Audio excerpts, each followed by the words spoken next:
ನಿಮ್ಮ ತಂಗಿ big boss ಮನೆಗೆ ಹೋಗಿದ್ದಾರೆ, ಎಷ್ಟು ಖುಷಿ ಇದೆ, ಯಾವ ತರ ವಿಶ್ ಮಾಡ್ತೀರಾ? ನಮ್ಮ ತಂಗಿ ಹೋಗಿರೋದು ಭಾಳ ಅಂದ್ರೆ ಭಾಳ ಖುಷಿ ಆಗುತ್ತೆ. ಯಾಕಂದ್ರೆ ನಮ್ಮ ಫ್ಯಾಮ್ಲಿಯಲ್ಲಿ ಈ ಥರ ಮಟ್ಟಿಗೆ ಬಂದಿರೋದಂದ್ರೆ ಫಸ್ಟ್ ಟೈಮು. ಹಂಗಾಗಿ ಎಷ್ಟು ಖುಷಿ ಅಂದರೆ ನನ್ನಷ್ಟು ಖುಷಿ ಯಾರೂ ಪಟ್ಟಿಲ್ಲ ಅನ್ಕೊಂಡ್ಬಿಡ್ತೀವಿ, ಅಷ್ಟು ಖುಷಿ ಆಗುತ್ತೆ. ಅವರು 100% 100 ಡೇಸ್ ಇದ್ದು ವಿನ್ ಆಗಿ ಬರ್ತಾರಂತ ಒಂದು ಕಾನ್ಫಿಡೆನ್ಸ್ ಇದೆ. ಯಾಕಂದರೆ ಏನೇ ಬಂದ್ರೂ ಮಾಡ್ತೀನಿ ಅನ್ನೋ ಛಲ ಇದೆ. ಇವಾಗಂತಲ್ಲ, ಚಿಕ್ಕವನಿದ್ದಾಲಿಂತನೂ ನಮ್ಮ ಎಷ್ಟೋ ಸನ್ನಿವೇಶಗಳು ನಾವೇ ಎದುರುಗಡೆ ನೋಡಿದ್ದೀವಿ. ಒಂದು 5 ರೂಪಾಯಿ ಕೊಡ್ತೀನಿ ಅಂದ್ರೂ ಇದು ಮಾಡು ಅಂದರೆ 5 ರೂಪಾಯಿ ಸಿಗುತ್ತಲ್ಲ ಅನ್ನೋದು ಒಂದು ಛಲ ಇರುತ್ತಲ್ಲ, ಅದು ಎಂಥ ಆಸೆ. ಎಲ್ಲರೂ ನಕ್ಕರು ಕೂಡ ಅದು ಅವನು ಅದು ಮಾಡ್ತಾ ಇದ್ದ ಕೆಲಸ. ಅಂದರೆ ಸಣ್ಣವರಿದ್ದಾಗ ಮಾಡ್ತಾರಲ್ಲ ಹುಡುಗಾಟಿ ಈ ಥರ, ಅದೆಲ್ಲನೂ ಛಲ ಕೊಟ್ಟು ಆ 5 ರೂಪಾಯಿ ಸಿಗುತ್ತಲ್ಲ ಒಂದು ಛಲಕ್ಕಾದರೂ ಮಾಡ್ತಾ ಇದ್ದ ಅವನು. ಆ ಥರ ಕಾನ್ಫಿಡೆನ್ಸ್ ಇರೋದ್ರಿಂದ ಇದರಲ್ಲಿ 100% ವಿನ್ ಆಗಿ ಬರ್ತಾನೆ. ಎಲ್ಲರ ಜೊತೆ ಹೊಂದ್ಕೊಳೋ ಶಕ್ತಿ ಅವನಿದೆ. ಯಾಕಂದರೆ ನಾವೇ ಇಲ್ಲಿ ಮನೇಲಿ ಜಗಾಡ್ತಿರ್ತೀವಿ ಎವ್ರಿ ಡೇ. ಸಿಸ್ಟರ್ಸ್ ಅಂದರೆ ಜಗಾಡ್ತಿರ್ತೀವಲ್ಲ, ಜಾಸ್ತಿ ಮಾತಾಡೋದು ನಾನೇ, ಅವ್ರು ಒಂದೇ ಮಾತಾಡಿ ಸುಮ್ಮನೆ ಆಗ್ಬಿಡ್ತಾರೆ ಆ ಥರ. ಹಂಗಾಗಿ ಎಲ್ಲರ ಜೊತೆ ಹೊಂದ್ಕೊಂಡು ವಿನ್ ಆಗಿ ಬರ್ತಾರೆ ಅನ್ನೋದು ಒಂದು ಕಾನ್ಫಿಡೆನ್ಸ್ ಇದೆ. ಈ ಅಮ್ಮ ಮಾತಾಡ್ತಿರೋದು ಎಷ್ಟೊತ್ತು ನೀವು ಕೇಳಿದ್ರಿ, ಸೊ ನಿಮ್ಗೂ ಕೂಡ ಒಂದು ಆ ಫೀಲ್ ಆಗಿರುತ್ತೆ, ಫಸ್ಟ್ ನಿಮ್ಮ ಹತ್ರನೇ ಅಂತ ಶೇರ್ ಮಾಡ್ಕೊಂಡಿದ್ದು. ಅದನ್ನೆಲ್ಲ ನೀವು ಯಾವ ತರ ಅಮ್ಮನ ಕನ್ವೆ ಮಾಡಿದ್ರಿ? ಏನಕ್ಕೆ ಇನ್ನೊಂದು ಏನಂತಂದ್ರೆ ಅವ್ರ ಮನೇಲಿ ಇಟ್ಕೊಳ್ಳೋ ಜೊತೆಗೆ ಅವರು ಕೂಡ ಮನೆಗಳಲ್ಲಿ ಇರೋದಕ್ಕೆ ಇಷ್ಟಪಡಲ್ರಂತೆ. ಸೊ ಆಚೆ ಹೋಗ್ತೀನಿ ಅಂದ್ರೆ ಯಾವ ತರ ನೀವು ಅವ್ರನ್ನ ನಿಮ್ಮ ಜೊತೆಲಿ ಇಟ್ಕೊಳ್ಳೋದಕ್ಕೆ ನೀವೆಲ್ಲ ಟ್ರೈ ಮಾಡಿದ್ರಿ, ಅಮ್ಮನ ಮನ ಒಲಿಸಿದ್ರಿ ಅಂತ? ಏನಂದ್ರೆ ಒಂದಿನ ಕರ್ಕೊಂಡೋದ ಹೊರಗಡೆ ಏನೋ ಹೇಳ್ಬೇಕಂತ ತುಂಬ ಒಂದು 6 ತಿಂಗಳು 7 ತಿಂಗಳು ಆಯಿತು. ಹೇಳ್ಬೇಕು ಶೀಲಾ, ನಿನ್ನ ಹೊರಗಡೆ ಊಟಕ್ಕೆ ಹೋಗೋಣ ಹೇಳ್ತೀನಿ ಅಂತಂದು.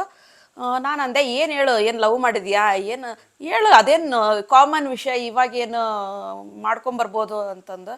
ಇಲ್ಲ ಅದು ಅಲ್ಲ ಬೇರೆದು ಅಂತಂದು. ಆಯಿತು ಒಂದಿನ ಹೋಗೋಣ ಅಂತ ಅಂದ್ಕೊಂಡು ಒಂದಂಗೆ ಸಿಂಪಲ್ ಪಾರ್ಟಿಗಂತ ಹೋದ್ವಿ. ಸ್ವಲ್ಪ ದಿನ ಹೋದ್ವಿ. ಅದೇ ಥರ ಒಂದು ವಾತಾವರಣ ಶೈಲಿಯಲ್ಲಿರೋದು ಒಂದು ಪಾರ್ಟಿಗೆ ಹೋದ್ವಿ.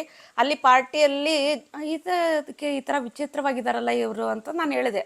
ಹೇಳಿದ ತಕ್ಷಣ ಅವರು, ನಾನು ಸ್ವಲ್ಪ ಇದೇ ಥರ ನಾನು ನೋಡು ಅಂತ ಹೇಳ್ದ. ಏನು ಹೇಳ್ತಾ ಇದೆಯಾ ನಿನಗಂತ ಕನ್ಫ್ಯೂಷನ್ ಆಗ್ತಾ ಇತ್ತು ನನಗೆ. ಅವ್ರ ಫ್ರೆಂಡ್ ಒಬ್ಬನಿದ್ದ, ಎಕ್ಸ್ಪ್ಲೇನ್ ಮಾಡಿದೆ ನೀಟಾಗಿ. ಇಲ್ಲಕ್ಕ ಈ ಥರ ಅವನು ನೀತು ಅಂದಿದ್ದಕ್ಕೆ ನನಗೆ ತಡ್ಕೊಳಕ್ಕೆ ಆಗಲಿಲ್ಲ. ಅಷ್ಟು ಅಳು ಬಂತು. 3-4 ದಿನ ನನಗೆ ಏನು ಮಾಡ್ಬೇಕನ್ನೋದೇ ಗೊತ್ತಾಗ್ತಿರ್ಲಿಲ್ಲ. ಯಾಕೆ ಹಿಂಗಾಗ್ಬಿಡ್ತು ನಮ್ಮ ಮನೆಯಲ್ಲೇ ಈ ಥರ ಅಂತಂದು ಎಷ್ಟು ಪಶ್ಚಾತ್ತಾಪ ಪಟ್ಟಿದ್ದೀನಿ ಅಂದರೆ, ದೇವ್ರ ಮೇಲೆ ಅಷ್ಟು ಭಕ್ತಿ ಇರೋದು ನನಗೆ ಇರಲಿಲ್ಲ. ಹೋಗ್ತಾ ನೀತು ಒಂದಿನ ನಮಗೆ ಮೂವಿ ತೋರಿಸಿದ್ದೆ, ನಮ್ಮ ಮಮ್ಮಿಗೆ ನನಗೆ ಇಬ್ರಿಗೂ. ಆ ಮೂವಿ ನೋಡಿದ್ವಿ. ಅಂದ್ರೂ ಅದು ಆ ಟೈಮಲ್ಲಿ ನೋಡೋದಕ್ಕೂ ಇದು ಮಾಡೋದಕ್ಕೂ ತುಂಬ ಡಿಫ್ರೆನ್ಸ್ ಆಯ್ತು ನನಗೆ. ಸ್ವಲ್ಪ ಹೋಗ್ತಾ ಎಕ್ಸ್ಪ್ಲೇನ್ ಮಾಡ್ತಾಯಿದ್ದ ಅವ್ರ ಬಗ್ಗೆ, ಹಿಂಗೆ ಏನು ಅವ್ರ ಮನಸ್ಥಿತಿ ಏನು ಅಂತಂದಾಗ ಅವ್ರು ತಿಳ್ಕೊಂಡ ತಕ್ಷಣ ನನಗೆ ಓಕೆ ಅಂತ. ಇವಾಗಂತೂ ನಮ್ಗೆ ಅವಾಗ ತಮ್ಮ ಇದ್ದ ಅನ್ನೋದೇ ಗೊತ್ತಿಲ್ಲ ನಮಗೆ. ತಂಗಿನೇ ಮುಂಚೆಯಿಂದನೂ ತಂಗಿ ಜೊತೆನೇ ಇದ್ನೇನೋ ಫೀಲ್ ಆಗುತ್ತೆ. ಈಗ ಎಲ್ಲ ಮರ್ತಂಗಾಗಿದೆ ಈಗ. ಸೊ ಅವ್ರು ಹೊರಗಡೆ ಎಲ್ಲ ಹೋದಾಗ ಈ ತರ ಎಲ್ಲ ಆದಾಗ, ಅಮ್ಮನ ಸಿನಿಮಾ ತೋರಿಸಿದಾಗ ಸೊ ಮನೆಯವರೆಲ್ಲ ಒಂದಷ್ಟು ವಿರೋಧ, ಅಕ್ಕಪಕ್ಕದವರೆಲ್ಲ ವಿರೋಧ, ಅದನ್ನೆಲ್ಲ ಯಾವ ತರ ಅಮ್ಮನ ಜೊತೆ ನಿಂತು ಅದನ್ನ ಫೇಸ್ ಮಾಡಿಸಿದ್ರಿ? ಅಂದರೆ ನೇಬರ್ಸು ಏನು ಆ ಥರ ಏನು ಅಂದ್ಕೊಂಡಿರಲಿಲ್ಲ. ಫ್ಯಾಮ್ಲಿಯಲ್ಲಿ ಸ್ವಲ್ಪ ಗೊತ್ತಲ್ವ, ರಿಲೇಷನ್ಸಲ್ಲಿ ಈ ಥರ ಎಲ್ಲ ಗೊಂದಲ ಇದ್ದೇ ಇರುತ್ತೆ. ಅದನ್ನು ನಾವು ಯಾರ ಮಾತಿಗೂ ಕಿವಿ ಕೊಡ್ಲಾರ್ದಂಗೆ ನಮ್ಮ ನೀತಿನ ಸಂತೋಷ ಏನಿದೆ ಅದಕ್ಕೆ ನಾವು ಸಾಥ್ ಕೊಟ್ವಿ. ಅವ್ರು ಮುಂದೆ ಹೋದ್ರು. ಅವರು ಕಾನ್ಫಿಡೆನ್ಸ್ ಹೆಂಗೆ ಕೊಟ್ಟಿದ್ರು ಹಂಗೆ ಮುಂದೆ ಬಂದಿದ್ದಾರೆ. ಇನ್ನೂ ಮುಂದಕ್ಕೆ ಹೋಗ್ಲಿ ಅಂತ ನಮ್ಮಿಬ್ಬರು ಆಸೆ. ಸೊ ಬಿಗ್ ಬಾಸ್ ಮನೆ ಒಳಗೆ ಹೋಗಿದ್ದಾರೆ, ಮಂಜುನಾಥ್ ನೀತುವಾಗಿ ನೋಡ್ತಾ ಇದ್ದೀರಾ, ಎಷ್ಟು ಖುಷಿ ಆಗುತ್ತೆ?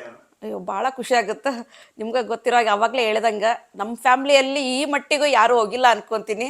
ಯಾಕಂದ್ರೆ ಈ ಥರ ನೋಡೋಕ್ಕೆ ಎಂಥ ತಂದೆ ತಾಯಿಗೆ ಎಂಥ ಆತುರದಿಂದ ಕಾಯ್ತಿರ್ತಾರೆ ಅವ್ರವ್ರ ಮಕ್ಕಳನ್ನ ಈ ಥರ ಸ್ಟೇಜಲ್ಲಿ ನೋಡ್ಕೋಬೇಕಂತ. ಅದು ಅಪರ್ಚುನಿಟಿ ನಮಗೆ ಬಂದಿದೆ, ನಾವು ಪುಣ್ಯವಂತರು ಅಂತ ಹೇಳಕ್ಕೆ. ಅಮ್ಮನೂ ಕೂಡ ಹೇಳಿದ್ರು, ಒಂಥರ ಅವರು ಅಂತ ದೇವ್ರ ಥರ ಅವರು, ಅರ್ಧಾಂಗಿ, ತುಂಬಾ ಬೇರೆ ತರದೆಲ್ಲ ಒಂದು ಸ್ಥಾನಮಾನ ಕೊಟ್ಕೊಂಡು ಅಮ್ಮ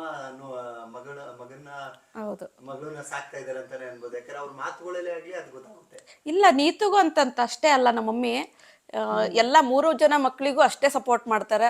ಯಾಕಂದ್ರೆ ನಾವಿಲ್ಲ ಈ ಮಟ್ಟಿಗೆ ಬರ್ಬೇಕಂದ್ರೆ ನಮ್ಮ ಮಮ್ಮಿನೂ ಕಾರಣ ಒಂದು ರೀತಿಯಿಂದ. ಯಾಕಂದ್ರೆ ಅವ್ರು ಸಪೋರ್ಟ್ ಮಾಡಿದ್ದಕ್ಕೆ ನಾವು ಇಲ್ಲಿವರೆಗೆ ಬಂದಿದ್ದೀವಿ ಅಂತ ಹೇಳ್ಬೋದು. ಸೊ ಆ ಹೊರಗಡೆ ಎಲ್ಲ ನಮ್ಗೆ ಗೊತ್ತಿಲ್ಲ, ನಮ್ಗೊಂದಷ್ಟು ಜನ ಹೇಳಿರೋ ಪ್ರಕಾರ ಇಲ್ಲ ಆ ತರ ಆದ ಚೇಂಜಸ್ ಆದಂತ ಸಂದರ್ಭದಲ್ಲಿ ಮನೆಗಳಲ್ಲಿ ಇರೋದಕ್ಕೆ ಅವ್ರು ಇಷ್ಟಪಡಲ್ಲ, ಹೊರಗಡೆ ಹೋಗ್ಬಿಡ್ಬೇಕು ಆ ತರ ಇರೋ ಜೊತೆಲೇ ಇರ್ಬೇಕು ಆ ತರದ ಒಂದು ಮೈಂಡ್ ಸೆಟ್ ಅಲ್ಲಿ ಇರ್ತಾರೆ ಅಂತ ಕೇಳಿ ನೀತು ಅವರು ಹೇಗಿರ್ತಾರೆ ಅಂತ ಮನೆ ಒಳಗಡೆ? ನಾರ್ಮಲ್ ಆಗಿ ನಾವು ಹೆಂಗಿರ್ತೀವಿ, ಈಗ ನಾನು ಹೆಂಗಿದ್ದೀನಿ ಅದೇ ಥರ ಬಿಹೇವ್ ಮಾಡ್ತಾರೆ, ಅದೇ ಥರ ಉಡುಗೆ ತೊಡುಗೆ ಇರುತ್ತೆ, ಅದೇ ಥರ ನಡಿಗೆ ಇರುತ್ತೆ, ಹಂಗೆ ಅಡುಗೆನೂ ಮಾಡ್ತಾರೆ ಅದೇ ಥರ, ಎಲ್ಲನೂ ಸಪೋರ್ಟಿಂಗ್, ಎಲ್ಲರದ್ದು ಕಷ್ಟ ಸುಖ ಕೇಳ್ತಾರೆ. ಇಲ್ಲ ಎಲ್ಲ ಹೆಂಗಂದ್ರೆ ಒಬ್ಬರದೇ ಅಂತಲ್ಲ, ಎಲ್ಲರೂ ನೈಟ್ ಟೈಮ್ ಎಲ್ಲರೂ ಕೂತ್ಕೊಂತೀವಿ, ಒಬ್ರಿಗೊಬ್ಬರು ಮಾತಾಡ್ಕೊತೀವಿ, ಜಗಾಡ್ತೀವಿ, ನಾರ್ಮಲ್ ಮನೇಲಿ ಹೆಂಗಿರುತ್ತೆ ಹಂಗೆ ಇರ್ತೀವಿ. ಆದರೆ ಬೇರೆ ಇವಾಗ ನಾನು ಹೇಳೋದೊಂದು ಇಷ್ಟಪಡ್ತೀನಿ, ಈ ಥರ ಮನೇಲಿ ಇದ್ದರೆ ಸಪೋರ್ಟಿಂಗ್ ಆಗಿರ್ರಿ. ಯಾಕಂದರೆ ಅವ್ರದ್ದು ಆಸೆ ಇರುತ್ತೆ, ನಾವು ಅದಕ್ಕೆ ಸಪೋರ್ಟ್ ಮಾಡಬೇಕು. ಹಿಂಗಿರ್ಬೇಡ ಹಂಗಿರ್ಬೇಡ ಅಂದಾಗ ಅವ್ರ ತನ ಆಗಿರಾಗಿಲ್ಲ ಅಲ್ವಾ. ಹಂಗಾಗಿ ಎಲ್ಲರೂ ಸಪೋರ್ಟ್ ಮಾಡಿ ಆ ಥರ ಏನರ ಇದ್ರೆ ಅಂತ ಹೇಳಕ್ಕೆ ಇಷ್ಟಪಡ್ತೀನಿ. ತಮ್ಮನಿಗೆ ತಂಗಿಗೆ ಯಾವ ತರ ವಿಶ್ ಮಾಡ್ತೀರಾ? ನೀವು ಹೋಗಿದ್ದಾರೆ ಬಿಗ್ ಬಾಸ್ ಶುರುವಾಗಿದೆ, ಈಗ ಸದ್ಯಕ್ಕೆ ಶುರುವಾಗಿದೆ ವಾರ ಅನ್ಬೋದು. ಸೊ ನಿಧಾನಕ್ಕೆ ಹೋಗ್ತಿರ್ತಾರೆ, ಒಂದು ಟಾಸ್ಕ್ ಇರ್ಬೋದು, ಒಂದು ಫಿಸಿಕಲ್ ಟಾಸ್ಕ್ ಇರ್ಬೋದು, ಮೆಂಟಲ್ ಗೇಮ್ ಎರಡೂ ಇರುತ್ತೆ. ಸೊ ಎರಡೂ ಯಾವ ತರ ನಿಭಾಯಿಸ್ಬೋದು? ನಿಭಾಯಿಸ್ತಾರೆ 100%. ಅವ್ರಿಗೆ ಸ್ವಲ್ಪ ಅಂದರೆ ಅವರು ಯೋಗ ಮಾಡೋದು ಜಾಸ್ತಿ, ಅದು ಸ್ವಲ್ಪ ಮನೇಲಿ ಅಂದರೆ ಒಂದೇ ನಿಮಿಷ ಹಾಂ ಪರವಾಗಿಲ್ಲ ಅಲ್ಲ, ಕಟ್ ಮಾಡ್ಕೊತೀರಲ್ಲ. ಅವರು ಯೋಗ ಮಾಡೋದ್ರಿಂದ ಅವ್ರದ್ದು ಸ್ವಲ್ಪ ಸಮಾಧಾನ ಶಾಂತಿ ಇದೆ. ಅಂದರೆ ಏನಿದ್ರು ಅವರು ಕೋಪ ಸ್ವಲ್ಪ ಕಮ್ಮಿನೇ ಬರೋದು, ಒಳಗಡೆ ಇರುತ್ತೆ ಆದರೆ ಅದನ್ನ ಯಾರಿಗೂ ತೋರಿಸ್ಕೊಡಲ್ಲ, ಅದನ್ನು ಯೋಚನೆ ಮಾಡಿ ಮುಂದುವರಿತಾರೆ. ಹಂಗಾಗಿ ನಮ್ಗೆ ಕಾನ್ಫಿಡೆನ್ಸ್ ಇದೆ, ವಿನ್ ಆಗೇ ಬರ್ತಾರಂತ 100% ನಂಬಿಕೆ ಇದೆ.